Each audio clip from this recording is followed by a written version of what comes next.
دوستوں، آج کی ویڈیو میں ہم آپ کو بتائیں گے شیخ سعدی کی زندگی کے دلچسپ واقعات۔ شیخ سعدی کون تھے، ان کی ابتدائی زندگی کیسے گزری، ان کی مشہور تصانیف کون سی ہیں، گلستان سعدی لکھنے کا خیال سعدی کو کیسے آیا، جب شیخ سعدی کو صلیبیوں نے قید کر لیا۔ شیخ سعدی نے گلستان سعدی میں کیا لکھا ہے، اس میں لکھے گئے مشہور قصے کون سے ہیں، سعدی نے بوستان میں کیا لکھا ہے، سعدی کا مزار کہاں واقع ہے، یہی سب موضوعات ہماری ویڈیو کا موضوع ہے۔ چلتے ہیں ویڈیو کی طرف۔ ایرانی تاریخ کے انتہائی پریشان کن ادوار میں سے ایک یعنی 13ویں صدی کے دوران فارسی کے معروف شاعر سعدی نے بغداد میں تعلیم حاصل کرنے کے لیے اپنے آبائی شہر شیراز کو چھوڑ دیا۔ وہاں سے وہ دور دراز کا سفر کرتے رہے اور 3 دہائیوں کے بعد اپنے گل و بلبل والے شہر واپس آئے، اور ان کا شہر شیراز ترک حکمرانوں کی سفارتکاری کی بدولت اس کشت و خون سے بچا ہوا تھا جو منگولوں نے ایران کے دوسرے شہر میں برپا کر رکھا تھا۔ خطے کے نامور شاعر ہونے کے باوجود سعدی نے محسوس کیا کہ انہوں نے اپنی زندگی ابھی تک ضائع کی ہے اور کوئی خاطر خواہ قابل ذکر کام نہیں کیا۔ اس وجہ سے انہوں نے اپنی باقی ماندہ زندگی خاموشی کے ساتھ گزارنے کا عہد کر لیا، لیکن پھر ایک دوست کے اصرار پر انہوں نے اپنی قسم توڑ دی۔ وہ شیراز میں موسم بہار کا زمانہ تھا اور دونوں دوست باغ بہشت میں سیر کے لیے نکلے تھے۔ حیرت انگیز طور پر پھول اور جڑی بوٹیاں جمع کرنے کے بجائے سعدی نے شاعر اور فلسفی خیام کے انداز میں ان اشیاء کی بے ثباتی کا ذکر کیا اور اپنے دوست سے کہا کہ وہ ایک ایسی فارسی کتاب لکھیں گے جو تعلیمی بھی ہوگی اور دلچسپ بھی۔ اس کا نام گلستان ہوگا، جس کے صفحات ہمیشہ یاد رکھے جائیں گے۔ شاعر نے اپنے قول کا پاس رکھا اور وہ درست تھے۔ ان کی دوسری کتاب بوستان کے ساتھ ان کی تصنیف گلستان صدیوں سے فارسی ادب کے بہترین فن پاروں میں شمار کی جاتی ہے۔ سعدی نے لکھا، یعنی انسان ایک جوہر سے تخلیق ہوا ہے اور وہ ایک ہی جسم کے اعضاء ہیں۔ یہ آج نہ صرف ان کی سب سے بڑی نقل کی جانے والی نظم ہے، بلکہ یہ فارسی زبان بولنے والی دنیا کی سب سے مشہور نظم بھی ہے۔ اس کے آگے وہ کہتے ہیں، یعنی اگر کسی اس کو تکلیف ہو تو باقیوں کو بھی تکلیف ہوتی ہے۔ جو دوسروں کی تکلیف پر کوئی رنج و غم محسوس نہیں کرتے، انہیں انسان نہیں کہا جا سکتا۔ اگر قرون وسطیٰ کے دوسرے فارسی شاعروں کو ان کی عشق و محبت کی شاعری، قدیم ایران کے ہیروز کی رزمیہ داستانوں، بہادری کے قصوں یا پھر انسانی نفسیات اور اس عظیم کائنات میں ان کے مقام کے ذکر کے لیے یاد کیا جاتا ہے، وہیں سعدی کو انگریزی کے مشہور شاعر لارڈ بائرن کی زبان میں ایران کے اخلاقی شاعر کے طور پر یاد کیا جاتا ہے۔ اپنے چاروں طرف انسانیت سوز اور دہشت کے ماحول کے باوجود سعدی کو بنی نوع انسان میں اعتماد تھا اور انہیں ان سے امید تھی، اور اس طرح انہوں نے اپنے تمام تر توجہ اخلاقیات و خیر و شر کی وضاحت کرنے پر صرف کی اور اپنے قارئین میں مزید عمدہ خصوصیات پیدا کرنے کی بات کی۔ انہوں نے نصیحت کی کہ کسی درویش سے ان کی پریشان حالی اور قید سالی کی پریشانی میں اس وقت تک یہ نہ پوچھ کہ وہ کیسا محسوس کرتا ہے جب تک کہ آپ اس کے زخم پر مرہم لگانے یا اس کی دیکھ بھال کرنے کے لیے تیار نہ ہوں۔ سعدی کا یہ بھی کہنا تھا کہ نیک بخت وہ ہے جو کھاتا ہے اور دیتا یا بوتا ہے، اور بدبخت وہ ہے جو خود بھی نہیں کھاتا نہ دیتا ہے بلکہ جمع کرتا ہے۔ سعدی نے جس قدر اچھائی اور بھلائی کی وکالت کی ہے، وہ اسی قدر عملی اور حقیقت پسندانہ مفکر بھی تھے۔ جس حالات میں سعدی زندگی گزار رہے تھے وہ انتہائی متشدد اور شفاق دور تھا۔ سعدی نے گلستان میں لکھا، صلح پیدا کرنے والا جھوٹ مصائب پیدا کرنے والے سچ سے بہتر ہے۔ اسی طرح انہوں نے متنبہ کیا کہ کسی کی خیانت کے بارے میں کسی شہزادے کو معلومات نہ دیں جب تک کہ آپ کو یہ یقین نہ ہو کہ وہ آپ کی بات کا یقین کرے گا، نہیں تو آپ صرف اپنی ہی تباہی کا پیش خیمہ تیار کرو گے۔ جس طرح گلستان اور بوستان میں سعدی کے زمانے کی غیر یقینی صورتحال کے بارے میں بہت کچھ کہا گیا ہے، اسی طرح ان میں موجود وبائی بیماری کے بارے میں بھی بہت دانش مندی کی باتیں ہیں۔ اسی صدی میں اس سے قبل شاعر رومی منگولوں کے حملے سے بچ کر نکلنے میں اس وقت کامیاب ہوئے تھے جب وہ ابھی اپنے بچپن میں ہی تھے۔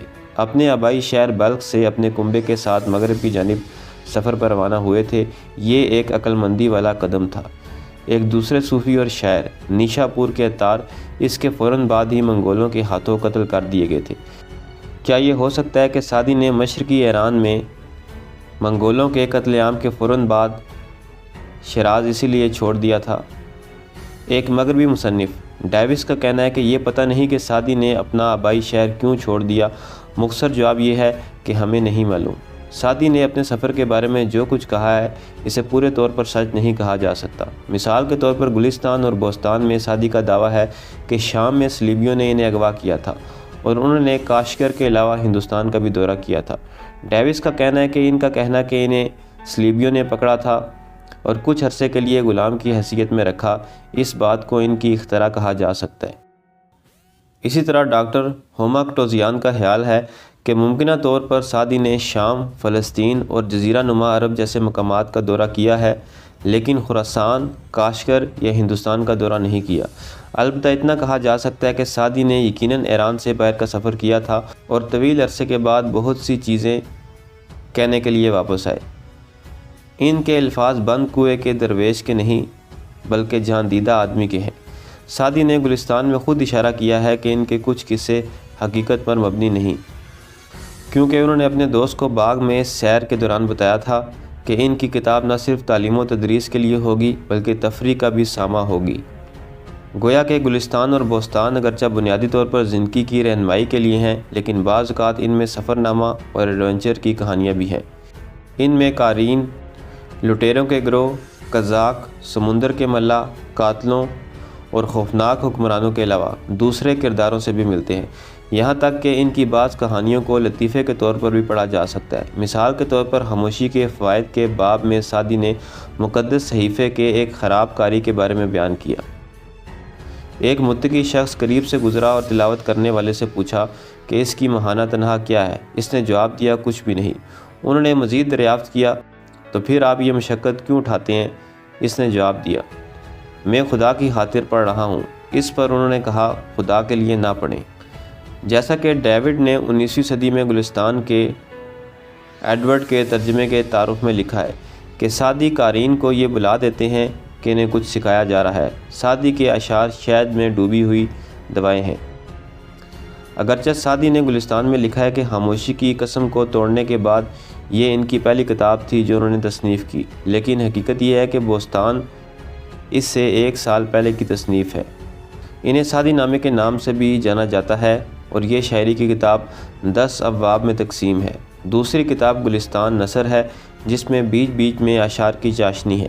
یہ 8 ابواب پر مشتمل ہے اور اس میں بھی اس طرح کے موضوعات پر اظہار خیال کیا گیا ہے۔ دونوں شیراز کے سلجوق حکمرانوں کی سرپرستی میں لکھی گئی ہیں۔ شاعر کے نام کی طرح سلطان کا نام بھی سعد تھا جس کی اس میں مدح کی گئی ہے، اور بہت صورتوں میں سعدی بادشاہوں اور وزیروں کے لیے مناسب طرز عمل پر اظہار خیال کرتے ہیں۔ لیکن 11ویں صدی کی تصنیف کابوس نامہ کے برخلاف یہ صرف حکمرانوں کی رہنمائی کے لیے نہیں۔ ڈیوس کا کہنا ہے کہ گلستان اور بوستان کا مقصد ہر ایک کے لیے آئینہ ہے۔ وہ فارسی زبان و ادب کی زندگی گزارنے کے متعلق گھریلو پند و نصیحت کی قدیم روایات کا حصہ ہے۔ بوستان میں سعدی نے قناعت پسندی، احسان مندی، فیاضی اور عاجزی جیسے مضامین کے بارے میں بیان کیا ہے، جبکہ گلستان میں درویشوں کی اخلاقیات، بڑھاپے کی آزمائشوں، قناعت کی کہانیوں کے ساتھ ساتھ دوسرے قسم کے عام اقوال زری شامل ہیں۔ ایک ہی قسم کے موضوعات دونوں میں پائے جاتے ہیں۔ سعدی کے مطابق بھیک مانگنے اور کسی دوسرے کا مقروض بننے سے کہیں زیادہ بہتر تنگی کی زندگی ہے۔ انہوں نے یہ بھی کہا کہ ہمیں خواہشات کے معاملے میں محتاط رہنا چاہیے کیونکہ ہم خود کو بدتر صورتحال میں لا سکتے ہیں۔ ان کا کہنا ہے کہ دوسرے پر الزام دھرنے سے پہلے اپنے گریبان میں جھانکنا چاہیے۔ وہ خاموشی کو سنہرا کہتے ہیں۔ ان کے نزدیک روحانی دولت مادی دولت سے افضل ہے اور یہ کہ تقدیر آپ کے عہد کو کچل دیتی ہے۔ سعدی کے کچھ خیالات مذہب سے جڑے ہوئے ہیں۔ ان کی باتیں سیاسی طور پر ہمیشہ درست نہیں، لیکن ان کی زیادہ تر باتیں اور ان کے مشورے زمان و مکان کی قید سے آزاد ہیں۔ حکمت: یورپ میں شہرت حاصل کرنے والے اولین فارسی شعراء میں سعدی نے فرانس اور دیگر جگہوں پر والٹیر، ڈیڈرو، گوئٹے اور وکٹر ہیوگو جیسے روشن خیالی اور رومانوی مصنفین پر واضح اثرات مرتب کیے ہیں۔ وکٹر ہیوگو نے اپنی تصنیف لیس اورینٹل کے تعارف میں گلستان کے اقوال بھی نقل کیے ہیں، جبکہ والٹیر نے مذاقاً اپنے زرتشتی ہیرو زیداک کی کہانی کے پیش لفظ کو سعدی سے منسوب کیا ہے۔ تاہم ان کی اہم تصنیف میں سعدی کے اثرات سطحی سے کہیں زیادہ ہیں۔ ڈاکٹر مظفر نے اپنی کتاب literary fortunes of Saadi in France میں لکھا ہے کہ سرندیپ کا ماڈل بادشاہ، اس کے وزیر، کامل معاشرہ سب سعدی سے متاثر ہیں۔ انہوں نے کہا ہے کہ والٹیر نے فلسفے کے لیے سعدی سے حقیقی رہنمائی حاصل کی ہے، یہاں تک کہ ان کے روایتی دشمن ایلی فیرو نے والٹیرس پر تنقیدی حملے کے دوران انہیں سعدی کے نام سے بھی منسوب کیا ہے۔ امریکہ میں سعدی نے ایمرسن کو بہت زیادہ متاثر کیا۔ ایمرسن نے شاعر سعدی کی شان میں اپنی نظم میں سعدی کو انسانی دلوں کا دلدار کہا اور ان کی حکیمانہ باتوں کو آفاقی کہا۔ گلستان کے فرانسس گالڈون کے ترجمے کے تعارف میں ایمرسن نے لکھا ہے، اگرچہ ان کی زبان فارسی تھی لیکن وہ ہومر، شیکسپیئر، سر ونسٹن اور مونٹیگن کی طرح تمام اقوام عالم سے مخاطب ہیں اور ہمیشہ تازہ ہیں۔ شاید اسی وجہ سے ہی نیو یارک میں اقوام متحدہ کے صدر دفتر میں ایک فارسی قالین ہے جس میں گلستان کی بنی نوع انسان کی عبادت سے متعلق مشہور قول کڑھائی کیا ہوا ہے، اور جسے امریکہ کے صدر باراک اوباما نے اپنے 2009 کے ایرانی نئے سال کے پیغام میں نقل کیا ہے۔ گلستان اور بوستان نے یقینی طور پر والٹیر اور ایمرسن کو متاثر کیا، لیکن آج ہم ان سے کیا سیکھ سکتے ہیں؟ دراصل ان میں کافی مقدار میں ایسے پند و نصائح موجود ہیں جو کہ کرونا وائرس وبائی مرض سے متعلق ہے۔ بوستان میں سعدی اپنے قارئین کو محتاجوں اور ضرورت مندوں کے ساتھ فراخ دلی کی تلقین کرتے ہیں کہ ایسا نہ ہو کہ آپ اجنبیوں کے دروازے کے سامنے جانے لگیں۔ ایک جگہ وہ کہتے ہیں، اگر آپ نے صحرا میں کنواں نہیں کھودا تو کم از کم مزار میں چراغ رکھ دیں۔ وہ ہمیں یہ بھی یاد دلاتے ہیں کہ ہمیں اپنی سوچ سے کئی کم چیزوں کی ضرورت ہے۔ ایک ناقد کہتا ہے کہ وہ بہتر گھر بنا سکتا ہے تو درویش کہتا ہے، مجھے اونچی چھت کی کیا ضرورت ہے، میں نے جو یہ گھر بنایا ہے وہ ایک رہائش کے لیے کافی ہے اور مرنے پر اسے بھی چھوڑ دینا ہے۔ اسی طرح فارس کے شہنشاہ ارد شیر کو ان کے مالج نے ان کے خیال زیستان برائے خوردون یعنی کھانے کے لیے جینا ہے پر ڈانٹا کہ اس کے برعکس اس کا نظریہ خوردن برائے زیست ہونا چاہیے۔ سعدی نے ایک پیٹو کی حکایت بیان کی جو اپنے وزن کی وجہ سے درخت سے گر پڑا۔ سعدی اپنے سامعین کو یہ مشورہ دیتے ہیں، جو کچھ ان کے پاس ہے اس کے لیے انہیں مشکور ہونا چاہیے اور اس کی قدر کرنی چاہیے۔ وہ کہتے ہیں، صحت کی اہمیت وہ جانتا ہے جو بخار میں اپنی طاقت کھو چکا ہے۔ رات تمام بستر پر آرام سے لیٹے رہنے سے کیوں کر لمبی ہو سکتی ہے۔ گلستان میں ایک ایسی حکایت ہے جس میں اپنی عقل کے نہ استعمال کرنے اور آنکھیں بند کر کے ان لوگوں کے مشوروں پر عمل کرنے کے خطرات کی عکاسی کی گئی ہے جو اسے دینے کے قابل نہیں ہے۔ آنکھوں کے عارضے کے علاج کے لیے ایک شخص نال لگانے والے کے پاس گیا۔ وہ جو دوا گھوڑوں کے کھروں پر استعمال کرتا تھا اس کی آنکھ پر لگا دیا، جس کے نتیجے میں وہ شخص اندھا ہو گیا۔ انصاف کے لیے قاضی کے پاس گیا جس نے اس کی فریاد کو مسترد کر دیا۔ جج نے کہا، اگر یہ آدمی گدھا نہ ہوتا تو وہ کسی نال لگانے والے کے پاس نہ جاتا، اس میں کوئی غلط فہمی نہ ہو۔ سعدی نے اس کہانی سے لیے جانے والے سبق کو واضح کرتے ہوئے لکھا، جو شخص کسی ناتجربہ کار آدمی کو ایک اہم کام سونپتا ہے اور پھر بعد میں اس پر افسوس کرتا ہے، عاقلوں کے نزدیک وہ کم عقلی کا شکار ہوتا ہے۔ سعدی کو گلستان اور بوستان تحریر کیے ہوئے بہت سے ہزا کے موسم گزر چکے ہیں، لیکن جیسا کہ صدیوں پہلے شیراز واپس آنے کے بعد انہوں نے پیشگوئی کی تھی، ان کی حکمت اور دانش مندی سے بھری یہ کتابیں وقت کی آزمائش پر پوری اتریں گی۔ اب ہم آپ کو شیخ سعدی کی ابتدائی زندگی کے بارے میں بتائیں گے۔ تعارف: شیخ سعدی آج سے تقریباً 800 برس پہلے شہر شیراز میں پیدا ہوئے۔ آپ ایک بہت بڑے معلم مانے جاتے ہیں۔ آپ کی 2 کتابیں گلستان اور بوستان بہت مشہور ہوئے۔ پہلی کتاب گلستان نثر میں ہے جبکہ دوسری کتاب بوستان نظم میں ہے۔ آپ نے 100 برس کی عمر میں شیراز ایران میں انتقال کیا۔ سوانح حیات: آپ 1210 میں ایران کے شہر شیراز میں پیدا ہوئے۔ آپ کے والد کی وفات آپ کے بچپن میں ہی ہو گئی تھی۔ اپنی جوانی میں سعدی نے غربت اور سخت مشکلات کا سامنا کیا اور بہتر تعلیم کے لیے آپ نے اپنے آبائی شہر کو خیر آباد کہا اور بغداد تشریف لے آئے۔ آپ نے المدرسہ النظامیہ میں داخلہ لیا جہاں آپ نے اسلامی سائنس، قانون، حکمت و فلسفہ، تاریخ، عربی ادب اور اسلامی الہیات کی تعلیم حاصل کی۔ سعدی شیرازی نے جامعہ نظامیہ سے فارغ التحصیل ہونے کے بعد متعدد ملکوں کی سیاحت کی۔ وہ شام، مصر، عراق، انطولیہ بھی گئے جہاں بڑے شہروں کی زیارت کی، گاہکوں سے بھرے پر رونق بازار دیکھے اعلیٰ درجے کے فنون لطیفہ کے نمونوں سے محظوظ ہوئے، وہاں کے علماء اور فنکاروں سے ملاقاتیں کی۔ آخر کار وہ جہادی صوفیوں کے ایک گروہ میں شامل ہو گئے جو صلیبی جنگوں میں شریک تھے۔ ان کے ساتھ مل کر انہوں نے جنگیں لڑیں۔ ایک ایسی ہی جنگ میں وہ جنگی قیدی بنے اور 7 سال اس کیفیت میں گزارے۔ ایک غلام کی حیثیت سے وہ خندقیں کھودنے کے کام پر متعین رہے۔ مملوکوں نے تاوان ادا کیا تو جنگی قیدیوں کو رہا کیا گیا، جس میں سعدی شیرازی بھی شامل تھے۔ قید سے رہائی کے بعد سعدی شیرازی بیت المقدس چلے گئے، وہاں سے مکہ اور مدینہ کا رخ کیا۔ 20 برس کی طویل مسافت کے بعد سعدی شیرازی آخر کار اپنے آبائی وطن ایران پہنچے، جہاں انہیں اپنے پرانے رفقا کی صحبت میسر آئی۔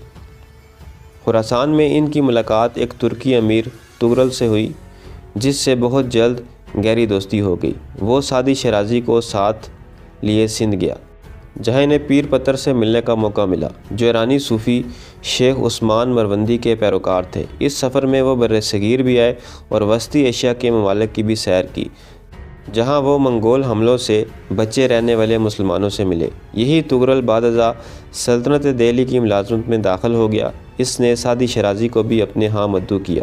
سعدی شیرازی جو ثقافتوں کی رنگا رنگی کے شائق تھے، اس دعوت پر لبیک کہتے ہوئے چل پڑے اور دہلی اور گجرات میں جا کر رہے۔ اس دور میں انہیں سومناتھ کے تاریخی مندر کی سیر کا بھی موقع ملا۔ تصانیف: سعدی نے بہت سی کتابیں تصنیف کی، جن میں گلستان، بوستان کو زیادہ شہرت ملی، مگر اس کے علاوہ عربی قصیدہ کافیہ، میم، طبیعیات، بدایع، خواتین، قصائد فارسیہ، قصائد عربیہ، ترجیعات، مقطعات، مجلس ہزل، مطایبات، رباعیات، مفردات اور غزلیات بھی ہیں۔ اقوال زری: سعدی کو ان کے اقوال زری کی وجہ سے بھی بہت شہرت حاصل ہوئی، جن میں سب سے زیادہ مشہور بنی آدم گلستان کا حصہ ہے۔ سعدی کا مقبرہ: سعدی کا مقبرہ، جسے عام طور سے سعدیہ کہا جاتا ہے، ایرانی شہر شیراز میں ایک مقبرہ ہے، جو فارسی کے شعراء آفاق شاعر شیخ سعدی شیرازی کا ہے۔ سعدی کو یہیں ایک خانقاہ میں دفن کیا گیا تھا۔ 13ویں صدی میں ابقا خان کے وزیر شمس الدین جوینی نے سعدی کے لیے ایک مقبرہ بنایا تھا۔ 17ویں صدی میں یہ مقبرہ تباہ ہو گیا تھا۔ کریم خان کے دور حکومت میں اینٹوں اور پلاسٹر کی 2 منزلوں کا ایک مقبرہ تعمیر کیا گیا تھا، جس میں 2 کمرے تھے۔ موجودہ عمارت 1950 اور 1952 کے درمیان تعمیر کی گئی ہے، جس کے معمار محسن فروغی تھے۔ اس میں قدیم و جدید فن تعمیر کے عناصر پائے جاتے ہیں۔ یہ چہل ستون سے متاثر ہے۔ قبر کے ارد گرد دیواروں پر سعدی کی نظموں کے 7 اشعار نقش ہیں۔ تو دوستو، یہ تھی میری آج کی ویڈیو پسند آئے تو چینل کو سبسکرائب کریں۔ ملتے ہیں اگلی ویڈیو میں۔ اللہ حافظ۔